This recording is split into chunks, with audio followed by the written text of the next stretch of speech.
সারিয়া এমকে youth 11 star কর্তৃক আয়োজিত আজকে ফুটবল টুর্নামেন্ট যেটা শুভ উদ্বোধন অনুষ্ঠান হতে যাচ্ছে। এখানে আসলে অনেক কিছু বলার আছে, অনেক কিছু জানারও আছে। এমকে অনেকে জানে আবার জানে না। এমকে মানে হচ্ছে মিরকাছিপাড়া আর কচুয়ারপাড়া, দুই পাড়ার সমন্বয়ে এই এলাকায় মানে এই এলাকার যারা যুব সমাজ রয়েছে, তরুণ সমাজ, এরা বিভিন্ন সময় খেলাধুলা করে আসছে। শুধু এটাই নতুন না, এর পূর্বেও অনেকগুলো খেলা এখানে কাইসার নিজেই মানে এখানকার অনেকগুলো খেলায় সহযোগিতা করছে। এই যে একটা সিজনে খেলা শেষ করে যে আমরা বাড়ি ফিরে যাব তা না, আমাদের উচিত হবে আমরা সারা বছর কোনো না কোনো একটা খেলার সাথে সম্পৃক্ত থাকব। আর আমরা যেন আমাদের সময়টুকু অন্য কোথাও ব্যয় না করে আমরা যাতে আমাদের দৈনন্দিন কাজের পাশাপাশি আমরা যেন খেলাধুলায় আমাদের নিয়োজিত রাখি। আর এর পূর্বে একটা খেলা আমরা করেছিলাম, ক্যাম 11 স্টার একটা ফুটবল টুর্নামেন্ট করেছিলাম। অনেক প্রতিবন্ধকতা ছিল, সকল প্রতিবন্ধকতা উপেক্ষা করে আমরা আমাদের টুর্নামেন্টটা শেষ করেছিলাম 21শে ফেব্রুয়ারি 2023-এ। অনেক সুন্দর একটা জমকালো আয়োজন করেছিলাম। এরপরে আরও দুইটা খেলা হয়েছে, দুটো খেলাতে আমি উপস্থিত থাকতে পারিনি।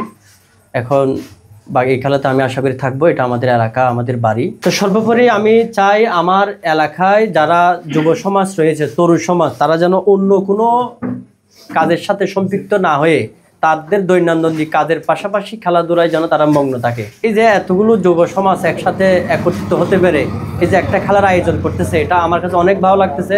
বিশেষ করে এই খেলার জন্য আমি ধন্যবাদ জানাতে চাই পৃষ্ঠপোষক শ্রদ্ধেয় মোহাম্মদ আলী আঙ্কেল। উনি নিজেও একজন শ্রমজীবী মানুষ, পাশাপাশি যে যুব সমাজকে সময় দেওয়ার জন্য এরকম একটা সুন্দর আয়োজন করতেছে, এটা আমার কাছে আসলে গর্বের বিষয়। আর চাচাতো ভাই রয়েছে কাউসার নিজেও একজন ক্রীড়াপ্রেমী মানুষ। ছোট থেকে দেখে আসছি কাউসার সবসময় খেলাধুলার সাথে সম্পৃক্ত, ক্রিকেটের সাথে, ফুটবলের সাথে, অন্যান্য খেলার সাথেও। আর তার যেহেতু একটা পরিবার রয়েছে, সে পরিবারের সময় দেওয়ার পাশাপাশি এলাকার সমাজকে, মানুষকে যে সময় দিয়ে আসতেছে, এটা আসলে গর্বের বিষয়। MK youth 11 star Olympic football tournament, এই টুর্নামেন্টের সফলতা কামনা করি। এই টুর্নামেন্টে যতটুকু আমার পক্ষ থেকে সহযোগিতা করা লাগে আপনারা আমার কাছ থেকে সহযোগিতা পাবেন। চারিয়া বাজার থেকে পশ্চিমে আমরা কেমন জানি অবহেলিত, আমাদের গ্রামটা যে অবহেলিত সেটা প্রমাণ হচ্ছে এই রাস্তাটা। আপনারা সকলে দেখতেছেন, আমি নিজেও মাসে বা সপ্তাহে একবার আসলে আমার কাছে খুব খারাপ লাগে। আর যারা দৈনন্দিন হাঁটে, গাড়িতে যায়, তাদের কি অবস্থা হয় সেটা আমরা সবাই ভুক্তভোগী।